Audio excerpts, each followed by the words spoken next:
నరేంద్ర మోడీ ప్రధానమంత్రి అయిన తర్వాత దేశంలో జరుగుతున్న పరిణామాలు క్రమక్రమంగా ఆందోళనకరంగా, అభ్యంతరకరంగా మారుతూ ఉన్నాయి.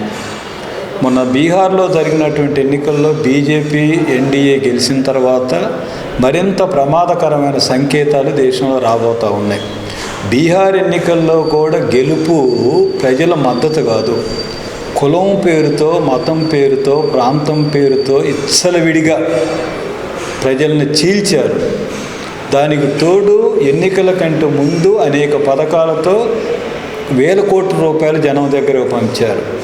ఎన్నికలప్పుడు ఎన్నికల కమిషను అలాగే డబ్బు ఎంత అంటే ఎన్నికలు అనేది ప్రజల యొక్క అభిప్రాయాన్ని ప్రతిబింబించేటట్టు కాకుండా ప్రజలని చేల్చటం, ప్రజలకి ముసుగెయ్యటం, దాని ద్వారా గెలవటం, ఇది మోడీ ఆర్ఎస్ఎస్ యొక్క విధానంలో భాగం. అందుకే ఇది గతంలో హర్యానాలో అదే జరిగింది, బీహార్లో పునరావృతం అయింది.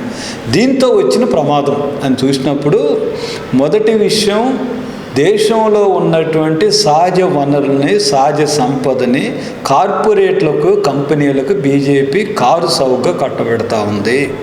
నేను అడుగుతున్నాను, ఆంధ్రప్రదేశ్లో ఐడల్ ప్రాజెక్టు అదానికి ఎందుకు ఇవ్వాలి? దానివల్ల జరిగే ఉపయోగం ఏమిటి? అదే గవర్నమెంట్ చేయొచ్చు కదా. లేదు, మొత్తం కృష్ణపట్నం దగ్గర నుంచి మొదలుపెట్టి మిగిలిన దేశంలో ఉన్నటువంటి షిప్ యార్డ్లు కానివ్వండి, విమానాశ్రయాలు కానివ్వండి, రోడ్లు కానివ్వండి, మొత్తం అదానీలకి, అంబానీలకి, కార్పొరేట్లకి ఇస్తున్నారు.